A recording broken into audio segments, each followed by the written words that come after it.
Bismillah ar-Rahman ar-Rahim, salatu wa salam wa ala ashrafil mursalin.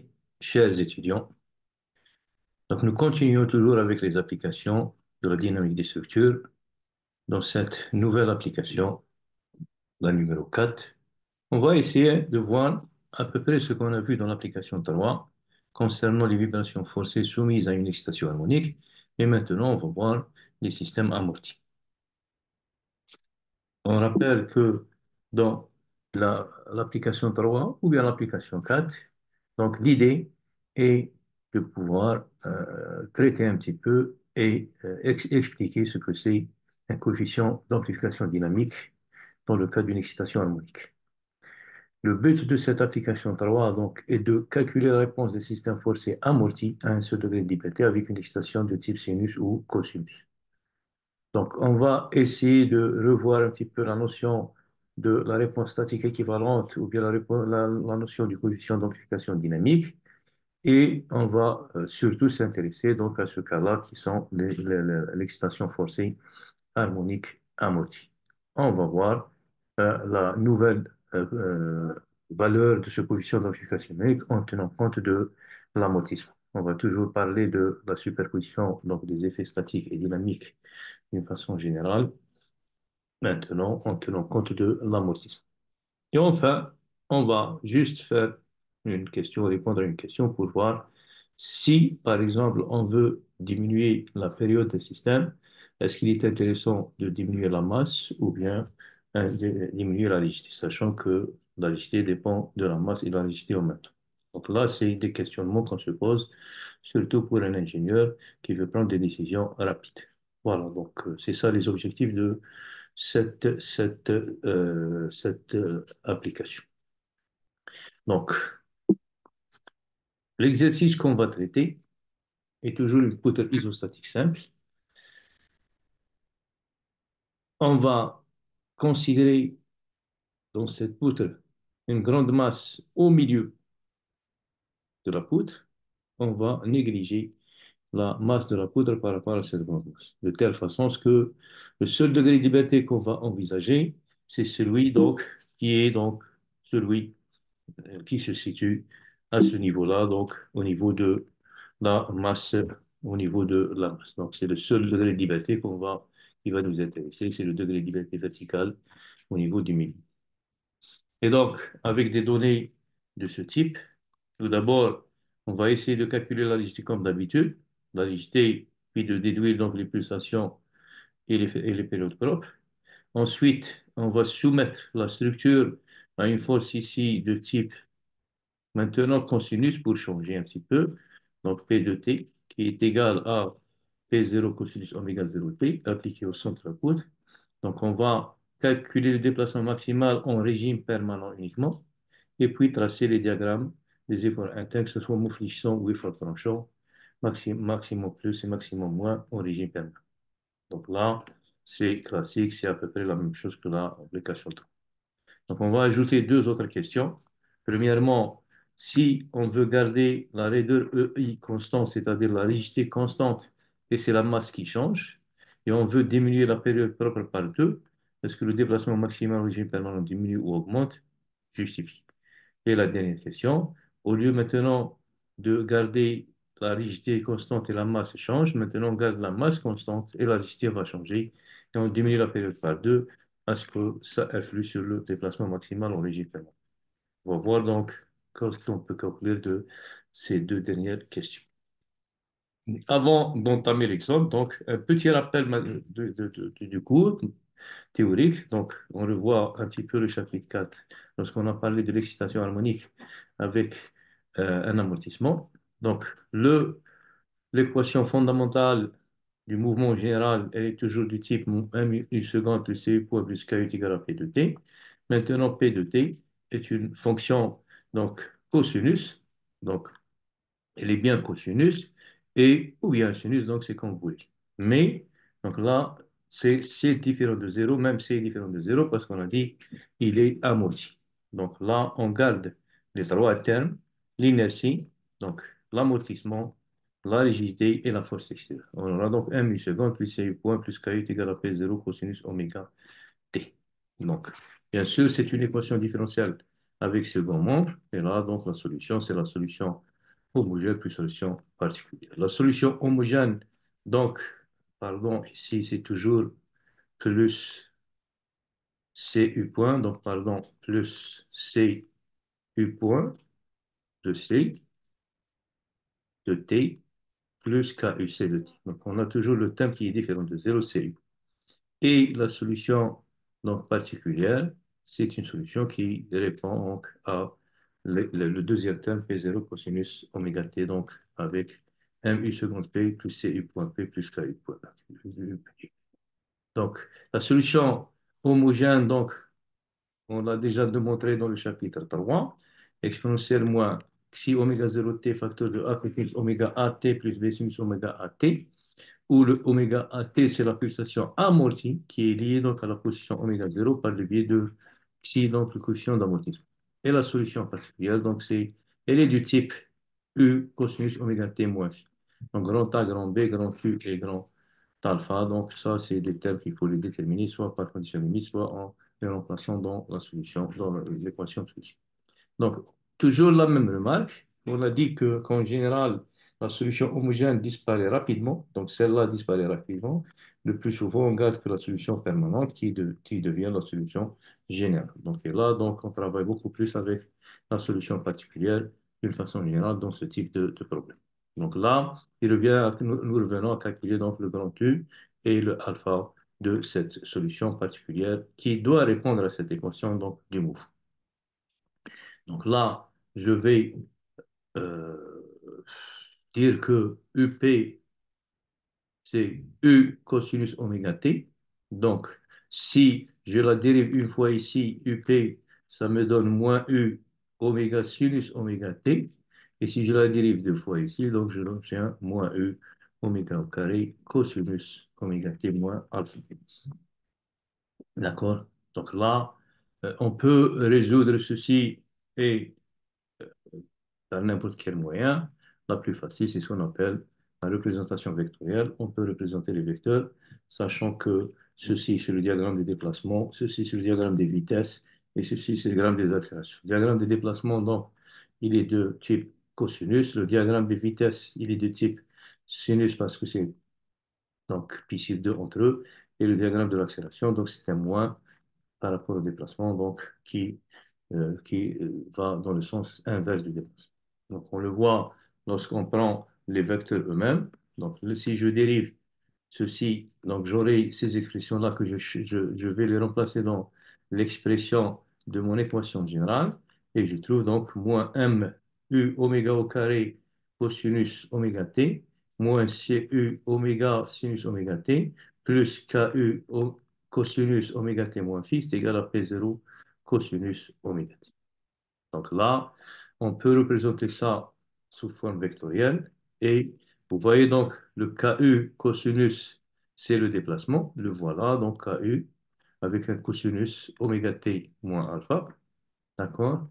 Le, l'amortissement, donc c'est un CU oméga sinus, donc il va à 90 degrés du déplacement donc vers le haut, CU oméga. L'inertie, donc, c'est à peu près le déplacement, mais dans le sens inverse. C'est pour ça donc, que celui-là, c'est l'inertie, il est parallèle à celui-là, mais dans le sens inverse. D'accord? Donc, on fait la somme des trois vecteurs, donc, on obtient le vecteur P0, donc celui-là. P0, c'est celui-là. D'accord? Donc, les trois font oméga t moins alpha, seul P0 qui fait oméga t, ce qui me reste donc entre oméga t et oméga t moins alpha, et il me reste alpha ici. D'accord?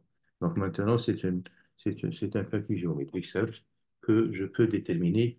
Donc je prends P0 ici, je peux la calculer par rapport à cette composante, d'accord? Et par rapport à cette composante. D'accord? Donc, ça me donne P0 au carré qui est égal à celle-là. Celle-là, c'est quoi? C'est KE moins le MU oméga t. Donc, c'est le KU moins cette partie-là. Ça me donne celle. Et celle-là, c'est CU oméga. Donc, j'obtiens donc la somme des carrés de P0 qui est égale à la somme des carrés des deux autres côtés de l'hypoténuse avec les deux autres. Donc, à partir d'ici, je peux tirer, si vous voulez, le U. Je peux tirer U de cette expression-là. et je peux retrouver U est égal à P0, racine de K moins M oméga au carré plus C oméga au carré.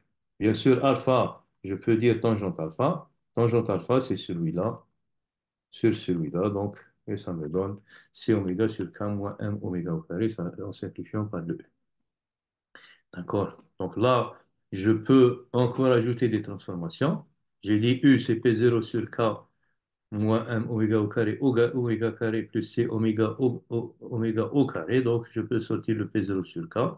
Et on aura donc P0 sur K facteur de ce terme. Sachant que oméga 0 au carré, c'est K sur M, que R est égal à oméga sur oméga 0, le rapport des pulsations, on obtient donc D qui est égal à celui-là. D'accord.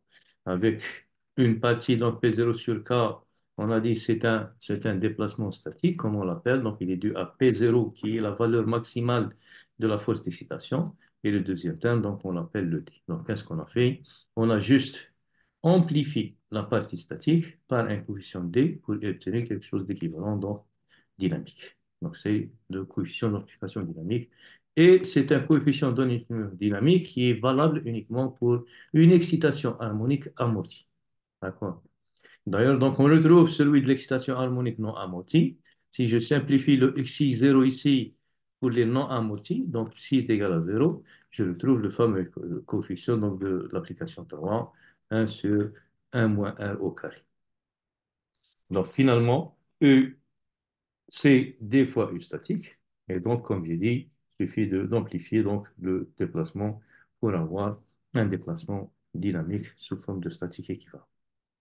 Bien sûr, dans le cours, on a vu que le D, celui-là, il dépend de R et de Xi, donc on a même tracé des graphes. Donc je vous laisse le soin de le voir ceci dans le cours. Donc à partir de ça, donc on peut avoir, si R est égal, pour R est égal à oméga sur oméga 0, donc tend vers 0. Si le R tend vers 0, celui-là, donc tend vers 1, d'où la fréquence d'excitation est petite devant la fréquence propre du système. La charge est considérée comme statique, donc dans ce cas, il est vraiment statique.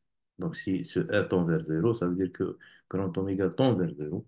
Et dans ce cas, donc, la charge est une charge statique au lieu de dynamique.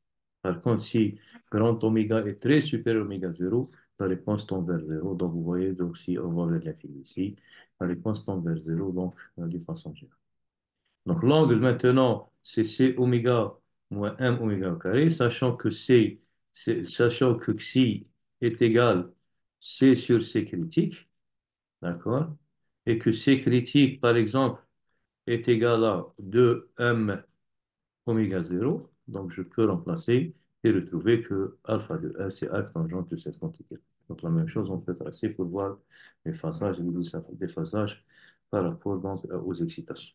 Donc là, c'est donc, revenons à mon exercice, donc à mon exemple. On a dit, on avait une poutre donc isostatique où le degré de liberté est vertical dans le milieu, donc la masse est au milieu. Donc, on veut calculer la rigidité donc, dans la première question. On a dit que la rigidité, c'est l'inverse de la flexibilité, que la flexibilité, par définition, est un déplacement dû à une force unitaire. Il faut se rappeler ça. D'accord? C'est un déplacement dû par une force unitaire. C'est à l'inverse de la rigidité, où la rigidité donc, est égale, on a dit F est égal à K delta, ou bien Kx. D'accord? Donc là, si je prends ici est égal à 1, la rigidité devient une force pour un déplacement unitaire. Alors que la flexibilité, donc, pardon, c'est une F est égal à Kx. Donc, si x est égal à 1, la force et la rigidité sont la même. Donc, la rigidité devient une force pour un déplacement unitaire. Maintenant, si je veux calculer la flexibilité, l'inverse, c'est un déplacement dû à une force unitaire. D'accord? Parce que F est égal à 1 sur K. Donc, 1 sur K, c'est un déplacement dû à une force unitaire. Donc, pour calculer ce déplacement, je dois avoir un moment grand M et je dois avoir un moment petit f. Donc, c'est ce qu'on appelle la multiplication des diagrammes.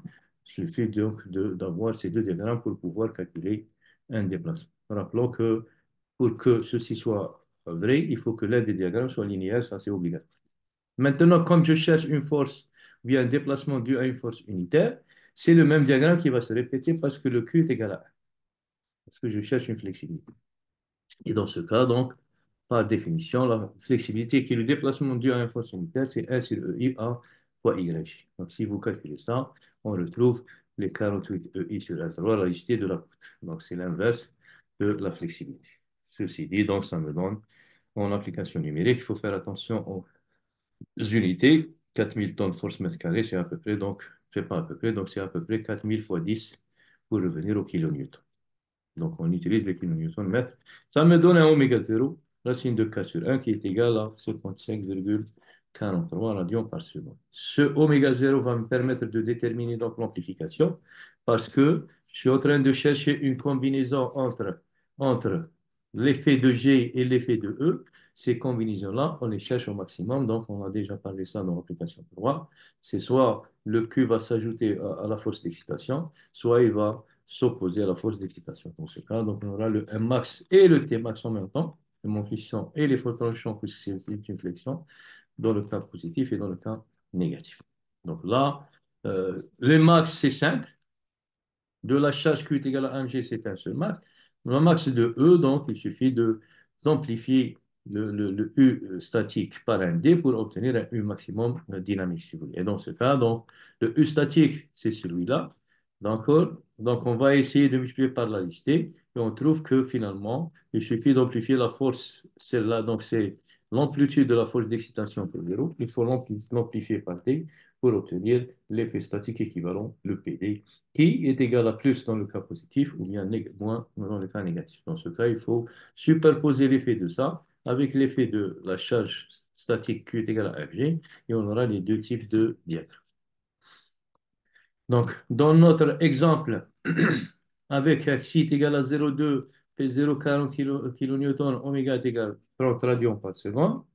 Donc, on retrouve R est égal à 0,541 et D, donc la même expression, celle-là. Donc, avec xi est égal à 0,2 et R est égal à 0,541. Donc, on obtient un D est égal à 1,350. Donc, qu'est-ce qu'on a fait? On a, par exemple, je peux calculer le déplacement maximum en régime thermal. C'est-à-dire cette valeur-là, on sait que sa valeur maximale, c'est grand U. Hein. Ça, c'est l'amplitude de la fonction cosinus. Et dans ce cas, donc, on a dit que grand U, c'est U max, c'est le U statique fois D, ce qui veut dire U statique, c'est P0 sur K, donc c'est 40 000 newtons, parce que 40 kilonewtons, sur le cas 15,36, pardon, ça c'est 10 puissance 6, 10 puissance 6 pour rester dans le newton, mais multiplié par 1,352, donc ça me donne 3,52 minutes. Pardon, ça c'est 10 puissance 6, la valeur de K.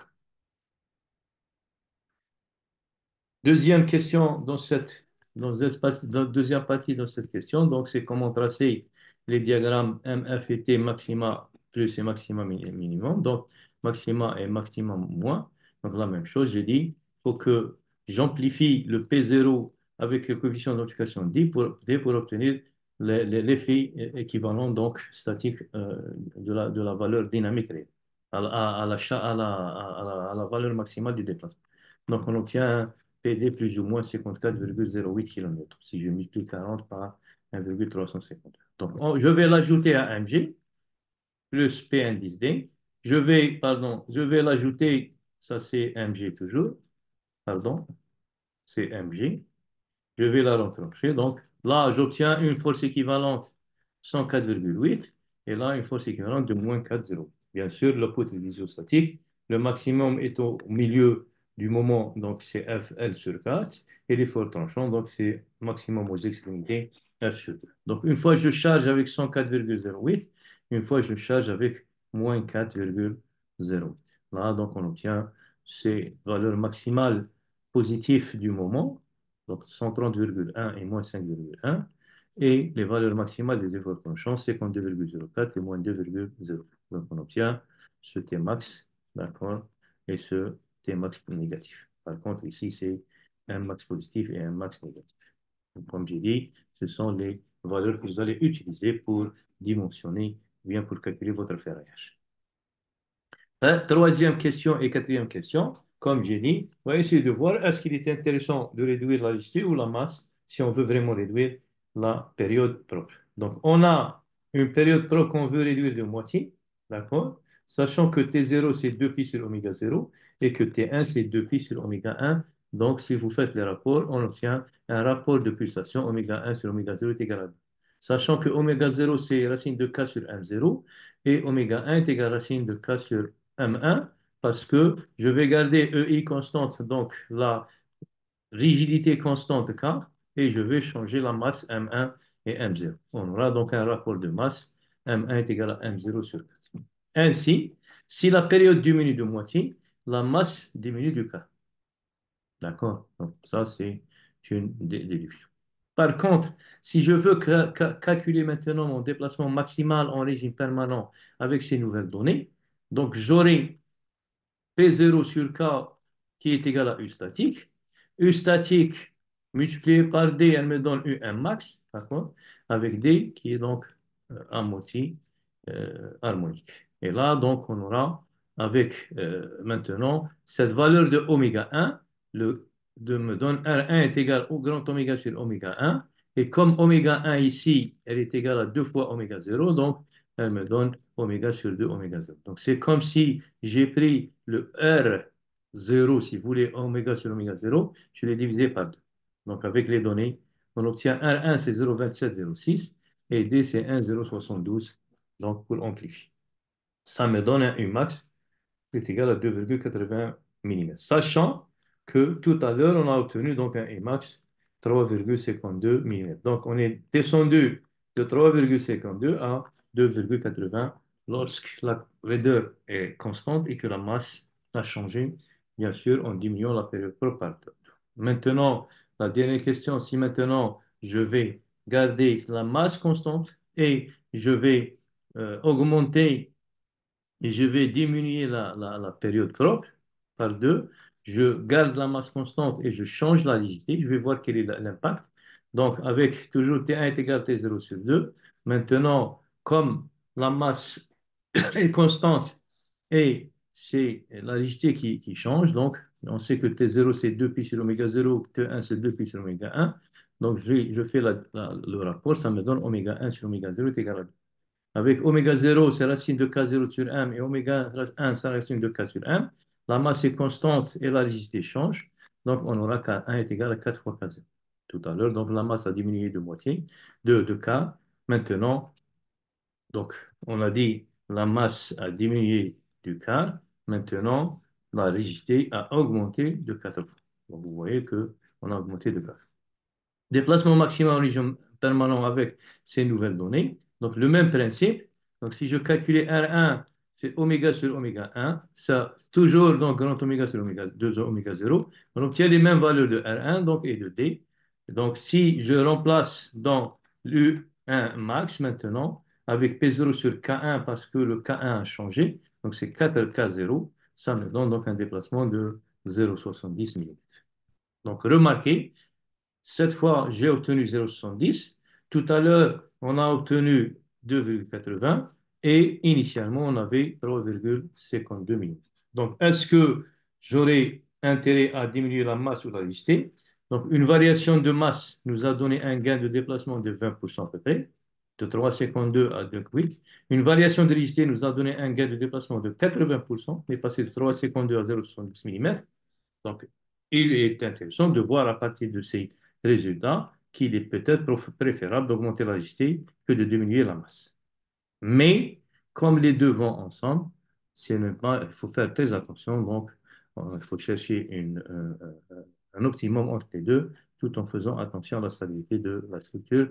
On ne peut pas augmenter la rigidité de façon indéfiniment et on ne peut pas diminuer la masse de façon indéfinie. Donc, il faut trouver un point d'optimum entre les deux pour pouvoir diminuer la période. Voilà donc, je vous remercie pour cette application. On se verra donc dans la prochaine application concernant les systèmes à un seul degré de liberté. Merci.